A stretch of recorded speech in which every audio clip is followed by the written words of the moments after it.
9, tus 2 primeros exámenes van a ser con esos temas que hacemos hasta la semana 9. Pero a partir de la semana 10 vamos a ver esas 2 novelas, enfocándonos en la narrativa y el contexto literario de ambas. ¿Ya? Muy bien. Ya cumplí mi labor apostólica, así que no quiero interrumpir más con mi presencia esta sacrosanta clase y este tema tan importante, así que oficialmente me quito mi imagen y ahora sí, a ver el tema. Primero géneros y figuras y luego tragedia griega. Y ahora ya sabes por qué está un poquito acelerado nuestro avance. ¿Listo? Muy bien. Avanzamos. Listo. Hoy día tenemos que ver entonces los géneros literarios que en la... Bueno, a ver, un poquito acá aquí. ¿Qué siguen escribiendo en el chat? ¿Ah? A ver, los veo muy inquietos, ¿ah? Ok, Borges viene, pero son varias historias. Ya no comenten ya nada, jóvenes. Pregúntenme algo, ¿no? Sobre lo que voy a exponer. Ya, listo. Pero no estén ahí conversando. Eso lo pueden hacer en otro momento, ¿ya? Porque me distraen. Y sus compañeros también. Listo, avanzamos. Decía, géneros literarios son 3 básicamente. Bueno, si tienen que preguntarme algo de los temas que expongo, háganlo, pero no comentarios sueltos ajenos al tema que en sí estoy tratando, ¿ya? Ok, así que están dispuestos a conversar también, a dialogar, pero sin salirse del tema. Géneros literarios jóvenes. Bueno, según la perspectiva clásica de Aristóteles, manejamos 3, que son el épico, lírico y dramático. ¿Está bien? Respecto a las figuras literarias son las técnicas o procedimientos retóricos, es decir, las formas como un literato maneja el lenguaje, manipula el lenguaje para lograr efectos en el lector. En realidad son como 800 figuras, ¿ya? Hay infinidad increíble de figuras, pero algunas de las más importantes son, pues, la metáfora, que es tal vez la reina de las figuras, el símil, que también es importante, y la hipérbole, hipérbaton, epíteto, que son dignos secundantes. Otras figuras muy importantes que no tratamos son la metonimia, la sinécdoque, la antítesis. ¿No? Hay muchas figuras, en realidad, muchísimas. Pero para el examen de San Marcos solamente requieres dominar esas 6 figuras que aparecen, que vamos a aprender hoy día. Pero básicamente, ¿para qué sirve? Para hacer más interesante, más llamativo, más original el mensaje. Claro, en el colegio te han dicho para embellecer. Sí, pero la belleza es un término muy cambiante, dependiente de la cultura, de la civilización prácticamente, o de la época. Así que si decimos belleza, estamos diciendo que depende del que está apreciándolo. Entonces, para evitar este término de belleza, podemos usar el de hacer original, atractivo, llamativo el mensaje, ¿no? De una manera menos ambigua con la palabra belleza. ¿Qué es lo bello, no? Lo bello es lo que a ti te parece bello. Bueno, y si no le parece a otro, no se van a discutir, ¿no? ¿O sí? Ok, literatura griega. Entonces, aquí lo que vamos a tratar es básicamente la tragedia y los orígenes. ¿Ya? Vamos a ver cómo aparece la tragedia y nos enfocamos luego en Edipo Rey del gran Sófocles, que sabes que es el más importante autor de tragedias. Aunque no es el padre, porque el padre de la tragedia es... Ajá, ¿quién es el padre de la tragedia? Buena pregunta para empezar las evaluaciones. A ver, alumnos, solo sí quiero que compartan. ¿Quién es el padre de la tragedia? Ajá, gana el primero que lo dice, el resto ya no vale. Muy bien, Javier Esquivel, el resto ya repite, no vale, no hagan bulla. Listo, gracias. Seguimos. Esquilo es el papá de la tragedia. ¿Qué pasó? Ah, ya, se achicó. Ya, vamos a hablar en orden. Listo. Bien, sobre los géneros literarios, ya sabes, son categorías, apartados clasificatorios, que se emplean para sistematizar los tipos de la obra, ¿no? O sea, si yo tengo una obra, tengo que clasificarle uno de los géneros para que de esa manera sea más fácil estudiarla, ¿no? Por eso es que clasificamos las obras en géneros literarios, ¿está bien? ¿Cómo yo hago para agrupar? Bueno, desde que se diseñaron los géneros por primera vez, ese fue Aristóteles en el siglo IV a.C., con su famoso texto Poética, ¿ya? Se agrupan los géneros, se clasifican a partir de sus características en común. Entonces, dentro de la épica, encontraremos obras en las que el enunciador textual, y ahora, ¿qué es eso? Enunciador textual, mejor lo escribo porque tal vez algunos primera vez en su vida que leen eso. No es normal, no digo que esté mal eso, tal vez hay temas que nunca has escuchado, es nuevo. Enunciador textual, ahí está, ya lo escribí. Ya, el enunciador textual, en algunos casos, en el caso de la épica, claro, es un enunciador textual, la voz que te cuenta la historia, Se preocupa este enunciador textual porque tú entiendas una historia narrada a partir de descripciones, diálogos, acciones. eh, bueno, hay partes en que también se reproducen diálogos, ¿no? Entonces, este enunciador textual le llamamos narrador, el narrador de la historia. ¿Ya? La épica tiene un narrador, un enunciador textual. En cambio, en la lírica, el enunciador textual se le llama yo poético o yo lírico. Y este enunciador textual también puede narrar, también puede describir, también puede reproducir diálogos, ¿ah? No está prohibido. El problema es aquí que no lo hace para que tú sepas la historia que te quiere contar. Él lo hace para que tú entiendas lo que él siente, lo que él tiene en su interioridad. Y tú puedes pensar, profesor, ¿es el autor entonces? No, el autor tal vez se mata de risa mientras escribe un poema triste porque un amigo le pidió que escriba una elegía.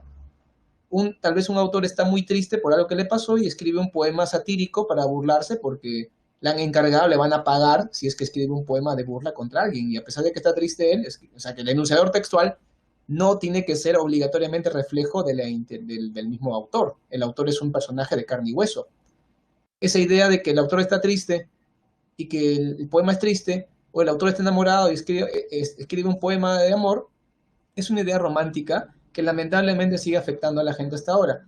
Entonces el enunciador textual, claro, se puede vincular con el autor y es algo normal que ocurra, pero no es obligatorio. A eso quiero llegar. Tienes que tú pensar, el género lírico, el enunciador textual expone sus sentimientos. Muy al margen de que el autor lo haga o no, el enunciador textual lo hace. O sea, yo digo entender lo que siente. En cambio, en la épica, el enunciador textual, que es el narrador, lo que importa es lo que él quiere que sepamos sobre una historia. No interesa lo que él sienta o lo que él piensa de la historia. Lo que interesa es que lo sepamos, cómo ocurrió. En el género dramático no interesa, no hay un enunciador textual, más bien, porque todo se reproduce a partir de diálogos y acciones. ¿Se dan cuenta? Todo se da a partir de diálogos y acciones. No hay esta de que hay un enunciador textual. Entonces, toda obra que está hecha para ser representada en el teatro es de género dramático. Toda obra en la que el enunciador textual sea un yo poético y exprese emociones, sentimientos, será lírica. Y toda obra donde el enunciador textual, que es un narrador, explica una historia mediante diversos recursos, repito, como la descripción, el diálogo, la narración propiamente dicha, ¿no? Cuando él escribe una historia, entonces, y no importa lo que él sienta, es la épica. ¿Está bien? Bueno, obras famosas de la épica tenemos la epopeya, Odisea, tenemos la novela La ciudad y los perros de Mario Vargas Llosa, por ejemplo. Y bueno, la épica es el género que más estudiamos aquí en este curso, ¿no? Porque vamos a estudiar también el cuento, por ejemplo, hablamos del Caballero Carmelo, de Abraham Valdelomar, ¿no es cierto? También hablamos del Cantar de Gesta como el Cantar de Mio Cid, ¿ya? En la lírica vamos a hablar este ciclo sobre las coplas a la muerte de su padre de Jorge Manrique, ¿no? Es una obra muy importante, las coplas a la muerte de su padre de Jorge Manrique. Otra obra, por ejemplo, Poeta en Nueva York, que es un poemario de Federico del Sagrado Corazón de Jesús García Lorca, este gran autor de la generación del 27. Y Los Heraldos Negros, que es el primer poemario de nuestro gran poeta César Abraham Vallejo Mendoza. ¿Está bien? Después tenemos en el dramático el ejemplo Bodas de Sangre del mismo Federico del Sagrado Corazón de Jesús García Lorca, el gran García Lorca. Sigamos. Bueno, vamos ahora, a menos que haya alguna pregunta sobre los géneros, y bueno, si hay preguntas, háganlas, ¿no? Con confianza. Vamos ahora con las figuras literarias. Pero primero, quizá hay preguntas, ¿no? Claro. ¿Saben? A ver. Fernando Canás está escribiendo. Quisiera leerlo. Romeo y Julieta. ¿Qué tiene Romeo y Julieta? Tienes que escribir tu idea completa para entenderte. A ver, la Ilíada corresponde al género épico, es una epopeya igual que la Odisea. Romeo y Julieta, bueno, no sé qué quieras saber de Romeo y Julieta, pero escriban completa su idea, ¿no? A ver, Facundo Machado, Romeo y Julieta corresponde al género dramático, es una tragedia. A ver, Fernando Maganaza me preguntó, profesor, disculpe, ¿por qué no se usa la clasificación 5 géneros? Bueno, esto se debe a que cuando hicieron el libro de la Pre, que es el texto en el que nos basamos, hablaron sobre Aristóteles, que es digamos, la diferenciación clásica de los géneros, pero luego ya cuando era necesario que incluyan la novela, el cuento, dijeron, Normal, porque hay muchas teorías literarias que dicen que la épica tiene también como especies, subdivisiones, ¿no? La novela y el cuento, y que la narrativa es como una épica moderna. Se tomó eso. Y el género expositivo o didáctico es la cenicienta de los géneros. No se le considera género por muchos teóricos, otros sí. Está en discusión. Así que al ser la cenicienta, no se le considera en la pre, ¿no? Solamente hablamos de los tres géneros clásicos y la narrativa, pues la abarcamos en la épica. ¿Está bien? Sergio me pregunta Hamlet. Hamlet es una obra de teatro, Sergio, entonces corresponde al género dramático. Los heraldos negros, la etapa de influencia modernista, Juan José. Andrea me dice, el enunciado textual de género dramático no tiene, he dicho que no tiene, Andrea, porque lo que interesa ahí es el diálogo y las acciones.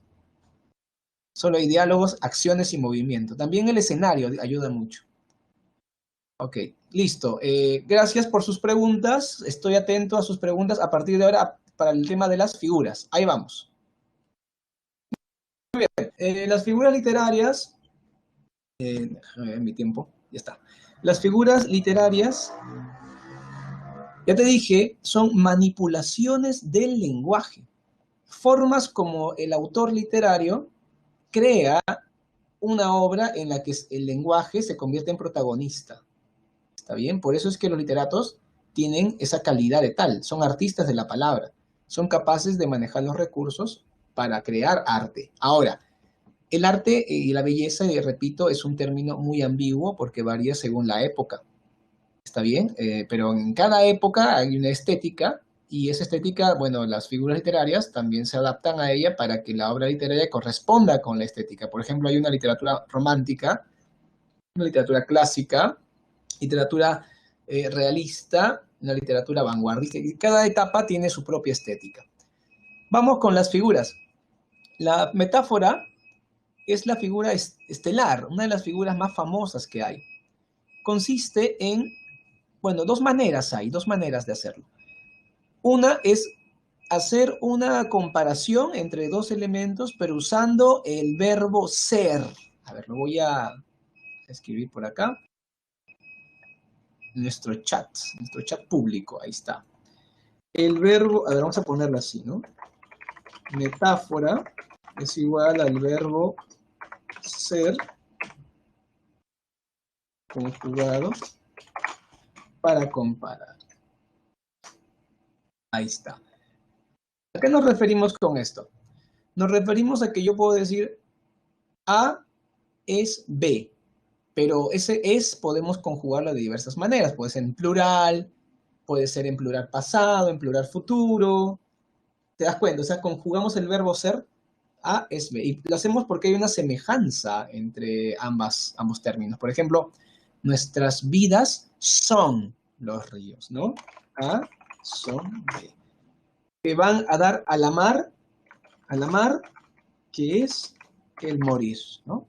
Nuestras vidas son los ríos que van a dar a la mar, que es el morir. O sea, la mar es A y el morir es B. Ahora, ¿por qué hace esta comparación Jorge Manrique en las coplas a la muerte de su padre? Porque todas las vidas van a la muerte, así como todos los ríos van hacia el mar.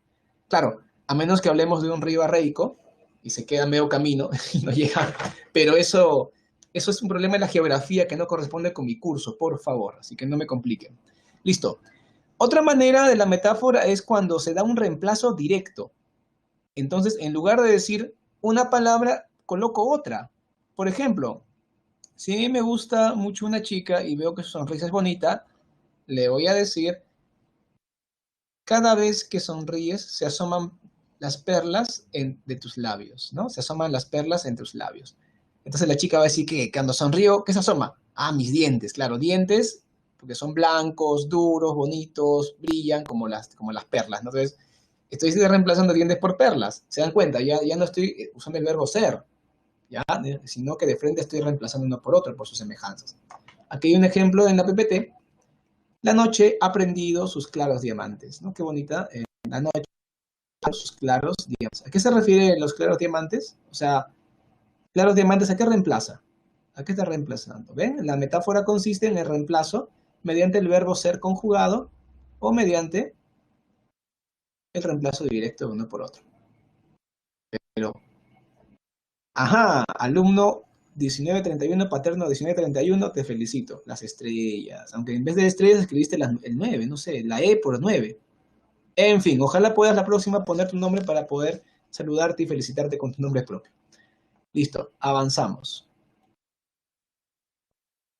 Yo quisiera explicar de frente el símil, porque el símil y la metáfora son como dos hermanitos. Yo siempre digo que metáfora es la hermana mayor y símil es su hermanito menor. ¿Por qué? Lo que pasa es que el símil es igual que la metáfora. La única diferencia es que en el símil no se utiliza el verbo ser conjugado para la comparación, sino que se usan nexos comparativos. No sé si me entienden. Palabras de comparación. Ya, y ahora, ¿qué es un nexo comparativo? Son palabras de comparación, pues, ¿ya? Nexos del símil. A ver, voy a escribirlo acá en el chat, ¿ya? Me siento más justo en el chat que con el editor de texto, joven, así que con el chat vamos a trabajar, ¿ya? Los nexos del símil son, por ejemplo, como, parece, semeja, parecido, a ver, parecido a, semejante a, tal, cual. ¿Está bien? A ver, me encantaría ver con ustedes un pequeño ejemplo, a ver si me ayuda el internet, si me ayuda la máquina, lo hacemos, ¿ya?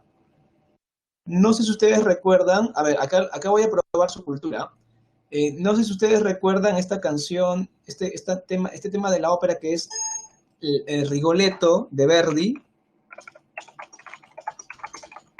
Bueno, tal vez no se acuerdan, si es un nombre, pero si escuchan la canción sí se van a acordar, ¿no? Eh, bueno, esta canción dice, La donna è mobile qual piuma al vento, muta di accento e di pensiero. Y dice más cosas, ya. Voy a poner el video a ver si me sale, que si intentarlo. Estamos probando nuestros poderes acá con... Ya, que me sale la publicidad bendita de YouTube, no puede ser.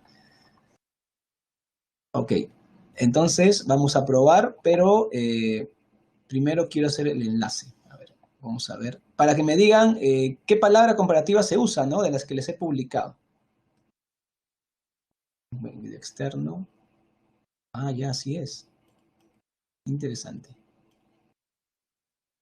Ahí voy. Ya.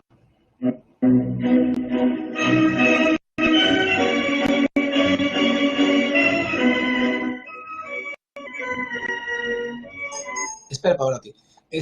Ya. Abajo van a salir las letras. Ustedes tienen que decirme cómo se usa el símil, qué se está comparando, con qué palabra comparativa se está comparando qué. Eso espero en el chat. Así que disfrútenlo y a practicar el símil. La donna è mobile, qual piuma al vento, muta d'accento e di pensiero. Sempre amabile, leggiadro viso, il fiato e riso, e menzognero. Gracias, Luciano. Muy bien. ¿Ese cuál es en italiano, no? Porque en castellano es el tal cual. La pregunta es, ¿qué está comparando? O sea, ¿qué compara? ¿Cuáles A y cuáles B? Eso es lo que también tienen que decirme, porque desde que Andrea puso cuál, ya el resto ya se desvirtúa su respuesta. Ahora quiero, ¿quién es el primero que me va a decir qué está comparando? ¿Qué compara con qué? La doña y el viento. No, no, te equivocas, Andrea. No, no, no. De nuevo, a ver, de nuevo, por si acaso, para que entiendan la emoción. Por si acaso, este señor es el marqués de Mantua, de la obra Rigoletto, es un mujeriego de primera. Ajá, la dama como la pluma, perfecto. Escúchenlo con atención al gran Pavarotti presentando este mujeriego empedernido que es el marqués de Mantua.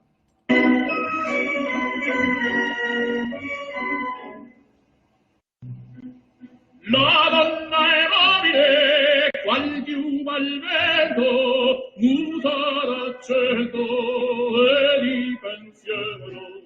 Sempre amabile, leggiadro. Gracias, Luciano. Entonces, Luciano Pavarotti nos está diciendo que la donna è mobile qual piuma al vento, muta di accento e di pensiero. Es decir, la mujer cambia cual pluma al viento, muda de acento y pensamiento. Ya lo sé, ya lo sé. Este tipo le tirarían piedra a la feminazis, pero bueno, en esa época se aceptaba este tipo de machismo.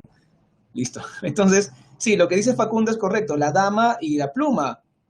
No sé si ustedes vieron la película Forrest Gump. Al principio de la película sale la plumita, ¿no? Y después sale la plumita al final. Ya, igual la mujer es como esa pluma que va de aquí para allá sin ser algo fijo, ¿no? Claro, esa es la opinión de Verdi, que es el autor de esta ópera, así que a él vayan a hacerle la demanda a las feministas, por favor, a mí no, yo estoy haciendo mi clase. Listo. Entonces, yo creo que lo entendieron, ¿no? Muy bien, jóvenes. Espero entonces que les haya gustado esta pequeña práctica. Ya aprendieron un poco de sí, ¿no? O sea, ¿qué tal si yo, a ver, voy a ponerles un ejemplo más de la metáfora y del símil, ¿ya? Para que lo capten. A ver, estamos en una fiesta y Juan empieza a bailar y baila muy bien, pero baila y no se cansa. Van como 2 horas seguidas, sigue bailando Juan. Entonces, la gente empieza a decir, Juan baila como un trompo. Juan parece un trompo. Juan semeja un trompo. Entonces empiezan a usar los símil, ¿no? El símil de Juan con el trompo. Luego de un rato, ya la gente, como Juan sigue bailando, dicen, no, Juan es un trompo. Juan es un trompo. Entonces están hablando de la metáfora. Juan es un trompo. Muy bien. Y luego de 5 horas de baile, que sigue bailando, llega María, y María está fresca, pues llega a la fiesta y Juan dice, una chica que no ha bailado todavía conmigo, y la saca a bailar. Y la gente, ¿qué dice? Juan, o mejor, perdón, la gente va a decir, el trompo ya sacó a bailar a María. El trompo ya sacó a bailar a María. Entonces, del símil partimos a la metáfora de verbo ser y después a la metáfora de reemplazo directo. ¿Ven? Por eso digo que son hermanitas. Ambas consisten en hacer el significado de una palabra por otro. Son figuras semánticas, la metáfora y el símil. Muy bien. A ver, ¿qué están escribiendo acá? A ver, espero que sea algo interesante, ¿eh? Porque si no los veto. A ver, ¿qué dice opresor? Entonces, ¿es como una evolución? Sí, Cristian, no tanto una evolución, sino que te estoy explicando que el símil es como lo básico y la metáfora es algo más avanzado, ¿no? Va por ahí, para que se den cuenta que están vinculadas las dos. ¿Listo? Ok, vamos ahora con los que faltan. Tenemos también la anáfora. La anáfora es una figura de palabra porque consiste en repetir. Las figuras de palabra son repetir, quitar o agregar. La anáfora repite, pues, repites la palabra al inicio del verso, ¿no? O también en las oraciones. A veces ahí también aparece en un párrafo varias oraciones y la primera palabra de cada oración es la misma. Eso es más difícil de encontrar, ¿no? Más fácil es en el verso. Por ejemplo, no perdono a la muerte enamorada, no perdono a la vida desatenta, no perdono a la vida ni a la nada. Entonces, al poner no perdono, están usando una anáfora. La figura más fácil es la anáfora. Luego otra facilita es el epíteto. El epíteto es describir una característica o cualidad. Por ejemplo, yo podría decir Odiseo, se acabó. Pero no, yo digo el astuto Odiseo. Ah, mira. O yo podría poner era, se acabó. Pero no, era la diosa de los nibios brazos. También le decían a ella la de ojos de novilla, porque tenía los ojitos grandes como vaquita. Pero es feo decir ojos de vaca, no, sino ojos de novilla. Luego, el fuego, punto, se acabó. Pero no, yo pongo el encendido fuego. ¿Se dan cuenta? El epíteto es un adornito hecho en base a adjetivo o una frase que califica. También encontramos esto, por ejemplo, yo puedo decir Miguel Grau, listo, pero no, yo digo el caballero de los mares, Miguel Grau, ¿no? O Miguel Grau, el caballero de los mares. ¿Se dan cuenta? Eso corresponde solamente a Miguel Grau. Claro, a menos que ustedes fueran los concursantes de Esto es Guerra o Combate y les preguntan quién es el caballero de los mares, tú vas a contestar pues Bob Esponja o Popeye, ¿no? Pero como ustedes son alumnos de la PRE, van a contestar correctamente que no, el caballero de los mares es Miguel Grau Seminario, por supuesto. Así que ese es el epíteto, ¿está bien? Una característica mediante frase o mediante un adjetivo. Ya está. Obviamente se sirve de adorno cuando se usa para dar una cualidad necesaria, no es epíteto, solamente cuando sirve para adornar, para hacer más largo el verso. Profe, no, me gusta escribir poco, a mí soy lacónico. No, lo siento, acá estamos en literatura, acá tiene que sonar bonito. Ah, ya, ok. Porque si yo dijera, el fuego, punto, qué feo, ¿no? En cambio, el encendido fuego, es otra cosa. Yo dijera, el prado, ya, no, el verde prado, verde prado, ¿te das cuenta? O sea, ese verde, ese encendido son los epítetos de los sustantivos, ¿no? Ok, hasta aquí A ver, ¿alguna pregunta sobre la anáfora y el epíteto? O sobre la metáfora, las 4 que hemos hecho. Ajá, en el chat me están diciendo algo. A ver, Facundo dice, la metáfora y el símil tendrían el mismo contexto. Bueno, no sé con qué sentido usa la palabra contexto. Mejor detállalo para entenderte bien, Facundo. Alexander dice Poseidón. A Poseidón le decían el que mueve la tierra. Así le llamaban, ¿no? El dios que mueve la tierra. Aquiles de los pies, claro, te faltó la coma después de Aquiles, y Aquiles con mayúscula, por favor, porque es nombre propio. El dios del mar, Poseidón, claro, el dios de los mares, no es Poseidón, por supuesto. ¿Alguna pregunta más, jóvenes? Bueno, no me han hecho preguntas, están que más bien participan, ¿no? A ver, hiperbatón. Ah, claro, Andrea quiere que haga hiperbatón. Bien, Andrea, lo hacemos, no te preocupes. Vamos ahí con Andrea, el hiperbatón. Hiperbatón es una figura sintáctica, lo que quiere decir que cuando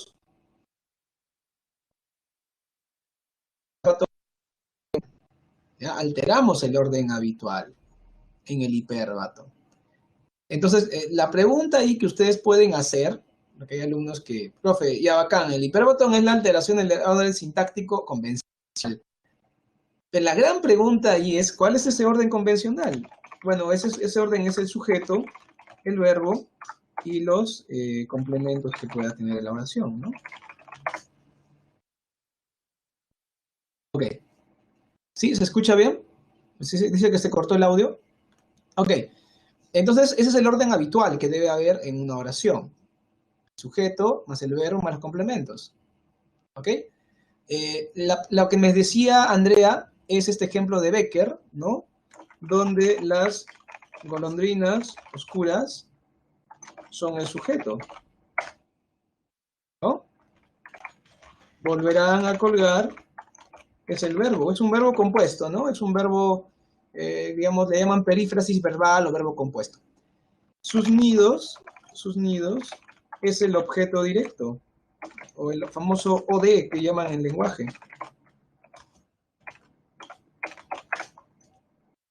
Y finalmente tenemos en tu balcón, que sería el circunstancial del lugar.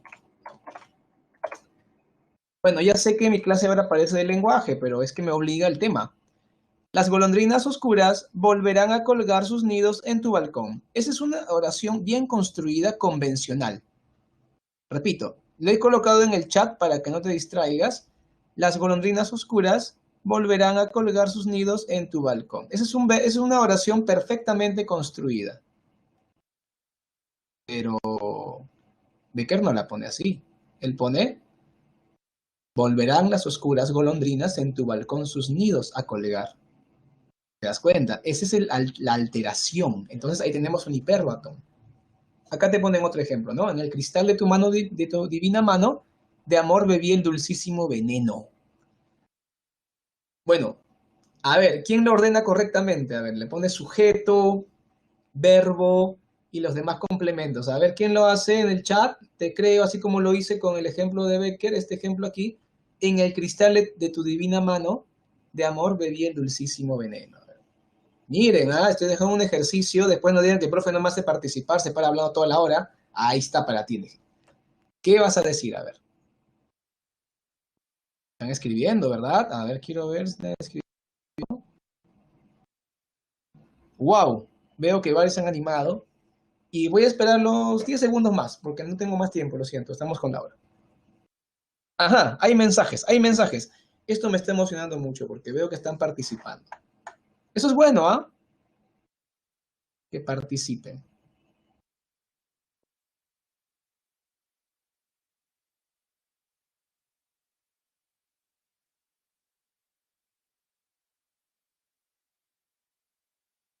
Vamos a leer entonces. Bueno, hasta me animo a salir también en la imagen.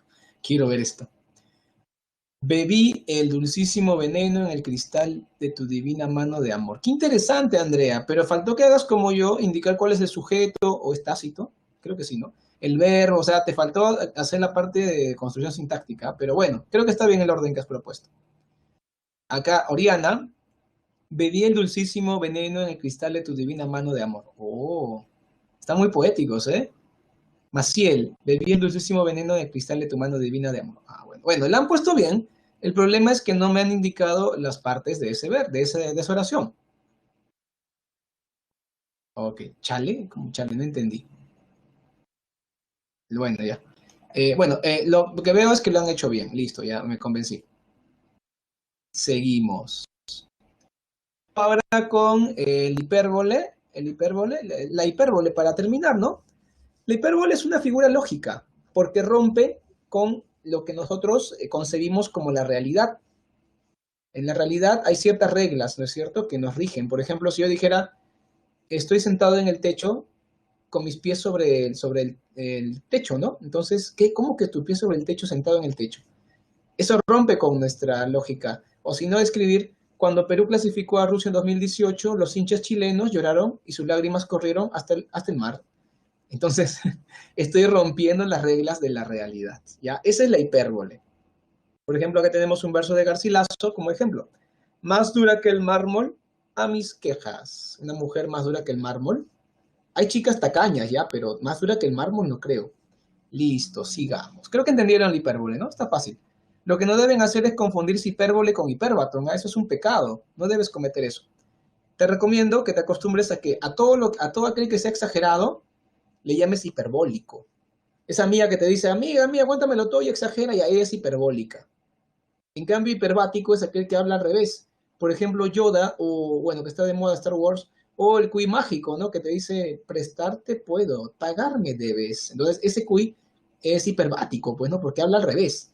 Ya, pues, el hiperbático habla al revés y el hiperbólico es exagerado, para que te acuerdes la diferencia entre ambas figuras. Seguimos.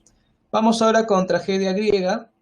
Bueno, esta parte requiere una pequeña explicación histórica que yo voy a hacer lo mejor posible en el tiempo que nos queda. ¿Ok? Listo. Presten atención. La tragedia griega aparece, como dice bien claro ahí en la PPT, en el siglo V antes de Cristo y aparece en la ciudad de Atenas.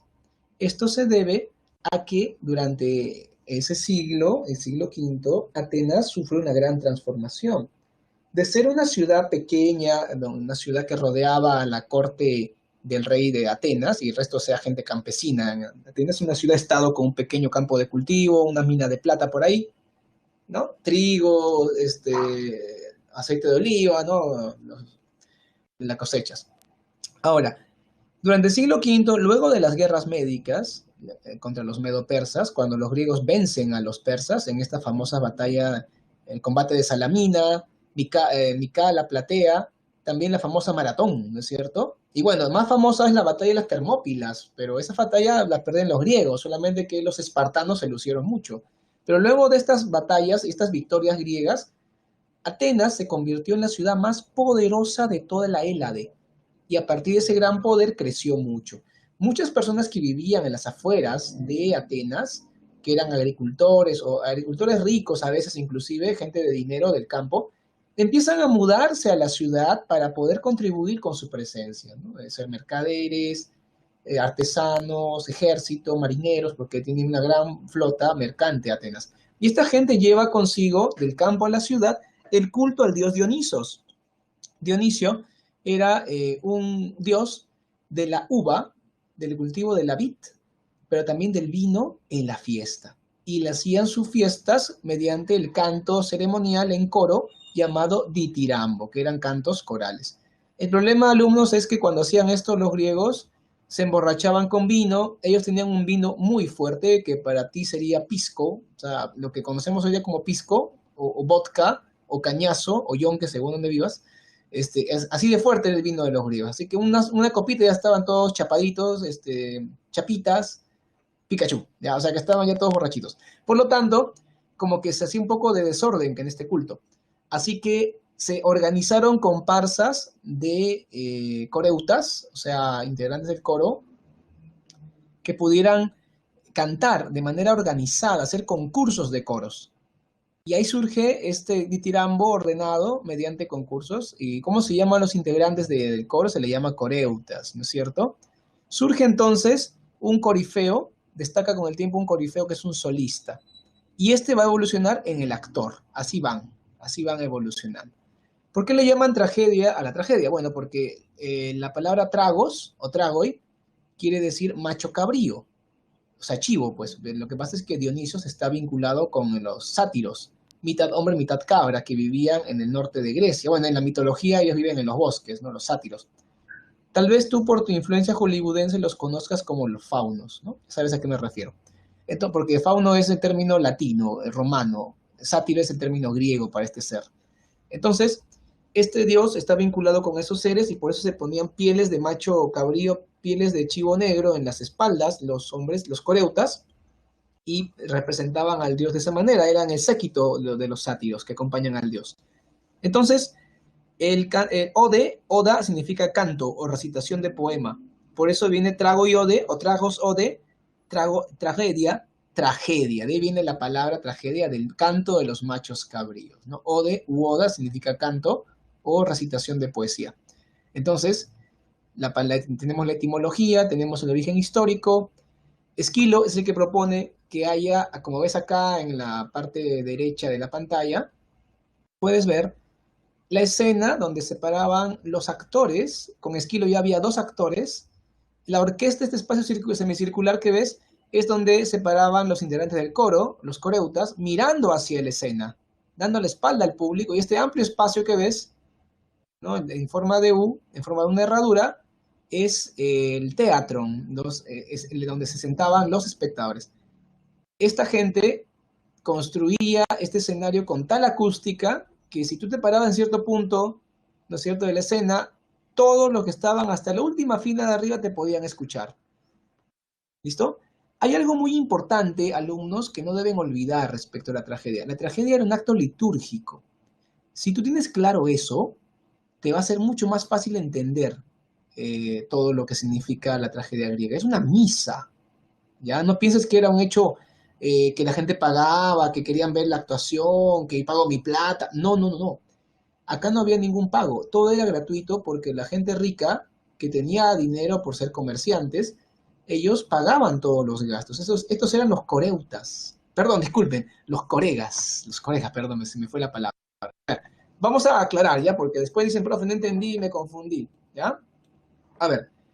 Entonces voy a colocar coreuta, integrante del coro. ¿Está? Corifeo, solista. Y corega, ciudadano rico que pagaba todo. O sea, todo lo vinculado al teatro, ¿no? No se vayan a confundir los términos. ¿Qué dice? Allá, Dionisio es un dios griego, por supuesto. Baco es el nombre que le daban a este dios los romanos. Saben que los griegos, bueno, los romanos le dan un nombre griego también, ¿no es cierto? Bueno, le dan un nombre latino a los dioses, ¿no? También. Esta actuación se hacía mediante máscaras y disfraces. Se ponían máscaras y se colocaban mantos que le cubrían todo el cuerpo. La máscara tenía un dispositivo especial, ¿no? O sea, en la parte de la boca, eso pasó con Sófocles ya, ¿no? Que mejora la técnica. El dispositivo permitía que se escuche más fuerte la voz de los personajes, ¿no? Entonces era un dispositivo que apoyaba. No había escenas violentas, o sea, la violencia se daba a entender, se hablaba de que hubo tal cosa, pero no la veías pasar entre tus ojos, porque era una misa, había que cuidar, ¿no? Imagínate que estés en una misa y maten un animal ahí, o un ser humano en una misa. Te dicen, bueno, los que son de origen católico, los que están presentes, los que han estado en una misa, te dicen la carne y la sangre de Cristo, pero es un pancito y es el vino.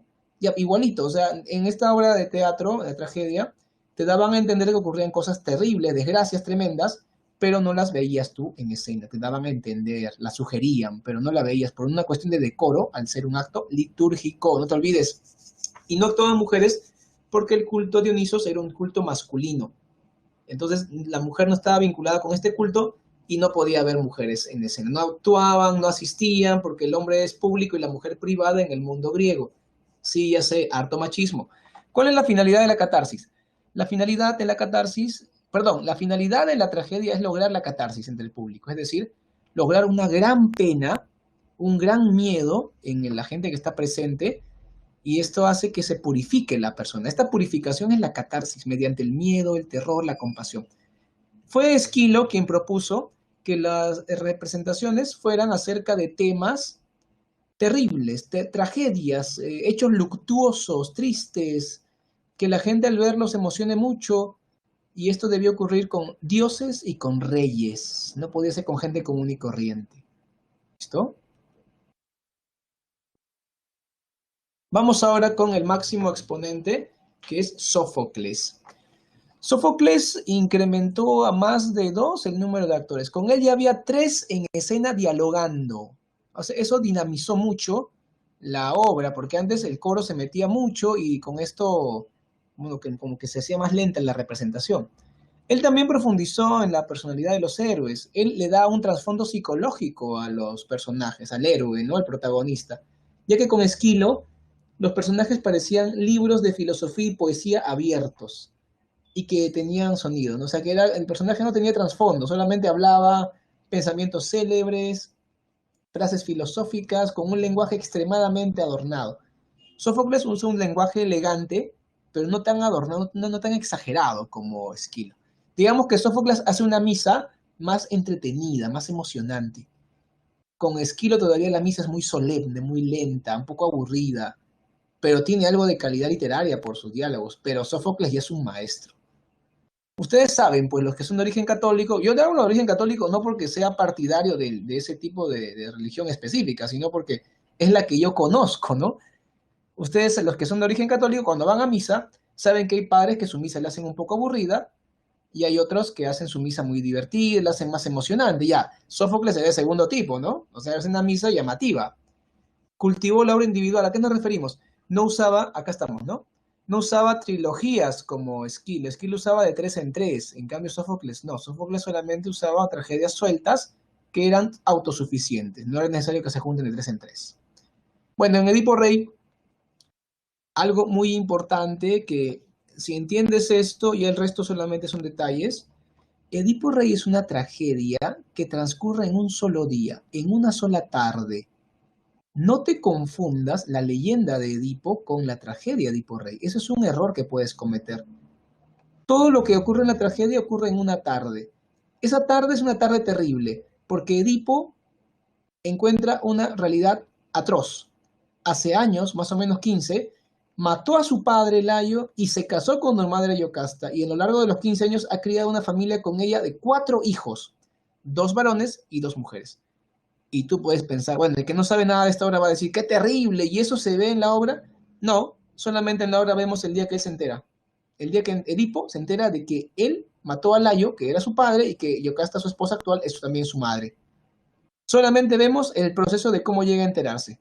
Pero claro, dentro de ese proceso también estamos viendo que se busca al asesino de Layo porque es el culpable de la peste en Tebas, la ciudad de Edipo. Bueno, aunque Edipo no nació en Tebas, él nació bueno, mejor dicho, sí nació en Tebas, pero él piensa que nació en otra ciudad que es Corinto, ¿no? Que es una ciudad cercana. Él piensa que es de Corinto, él piensa que es hijo de Polibimero, los reyes de Corinto, pero en la obra de Edipo Rey, en la tragedia, en la parte final, un mensajero, mientras Edipo está buscando al asesino de Layo porque es el culpable de la peste de la infertilidad en Tebas, llega el mensajero de Corinto y le dice, tu padre Pólibo rey ha muerto, rey de Corinto, ahora te esperamos en Corinto para que seas rey, Edipo, y por si acaso eres adoptado. Entonces Edipo se va a convertir en una persona muy, pero muy desesperada porque él sospecha que es hijo de Layo y Yocasta. Ahora que le dicen que es adoptado, peor. Así que le obliga al mensajero que le ayude a saber su origen, y el mensajero le dice, no te puedo ayudar porque no sé quién son tus padres, pero yo sé quién lo sabe, y es el pastor de Tebas, el antiguo pastor de Layo, que me regaló a un niño con los pies traspasados por un garfio. Ese niño eres tú, Edipo. Así le dice. Así que si traes ese pastor anciano que me regaló al niño que eres tú, sabremos quiénes son tus padres. Y adivina quién llega a escena. Sí, el viejito pastor de Layo. Y Edipo lo interroga, lo amenaza de muerte varias veces hasta que el viejito confiesa y le dice la verdad. Tú eres el hijo de Layo y Yocasta. Tú eres el niño que yo regalé porque me mandaron a matar y en lugar de eso le regalé a este pastor, que bueno, el mensajero de Corinto había sido pastor de joven, ¿no?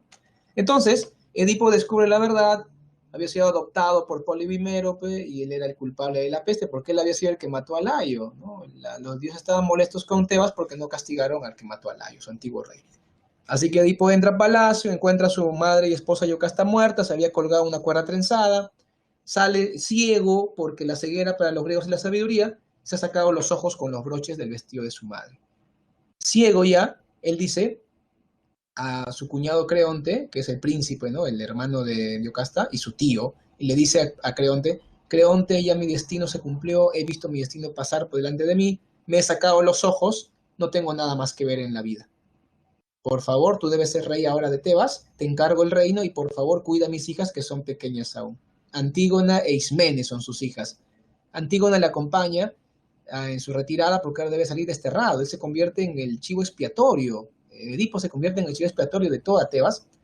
Los tebanos no creas que lo odiaban, le tenían mucha pena. El coro está ahí, el coro lamenta, dice, ningún hombre debe creer que es feliz hasta el último día de su vida. Se dan cuenta, es muy triste este final, porque él era el hombre más amado y ahora es el culpable de la peste. Era el hombre más admirado y el primero de Tebas y ahora es el peor de todos que debe salir desterrado. ¿Cómo le llamamos a esta condición del héroe que cambia su fortuna radicalmente? Se le llama la peripecia. Peripecia, el cambio en la inversión en tu fortuna. La grandeza de Edipo está en que él asume su culpa con dignidad. Él no se quiebra, no se tira al piso. Él dice, yo soy culpable, así que debo salir desterrado. Porque inclusive Creonte le dijo, no hagas eso. No salgas desterrado porque hay que consultar con los dioses. Pero Edipo no, se puso firme y dijo, debo salir desterrado, soy culpable. ¿Se dan cuenta? O sea, esta es su dignidad de él. Esta es su dignidad. ¿Listo? ¿Cuál es el tema principal de esta obra extraordinaria? La limitación humana en controlar su destino. ¿No? Bien, tenemos, a ver, un minuto para preguntas. Bueno, un minuto, 20 segundos. Andrea me pregunta en qué parte empieza. La tragedia empieza cuando los coreutas invocan a Edipo en el palacio para que salga y les ayude con la peste. Ahí empieza, ¿no? Ese día, esa tarde desgraciada empieza así. Le llaman, él sale y le dice, justo mandé a Creonte a preguntar al oráculo, y Creonte viene y sí, el oráculo dice que el culpable es el que mató a Layo. Hay que buscarlo. Listo, se acabó. Ya está. A ver, los coturnos eran zapatos de plataforma alta, me pregunta Josué, que servían para hacer más alto al personaje, porque si era un rey debía salir muy alto, tapado con su máscara y con su túnica. Si no era un rey, el coturno era más bajito. ¿Te das cuenta? De esa manera la talla permitía. A ver, vamos a iniciar una encuesta, jóvenes. La encuesta docente, por favor. Marquen la encuesta. Ya saben, ¿no? Cómo es el tema. Y mientras que marcan la encuesta, vamos viendo también las claves. Listo, nos estamos pasando ya la hora, creo. Ok. Sí, el tema principal de Edipo Rey, la limitación humana en controlar su destino. Acuérdate, la limitación humana en controlar su destino. Es el tema principal de Edipo Rey. Ejercicio, apunten las claves, por favor. Ajá. A ver, acá. Con las claves.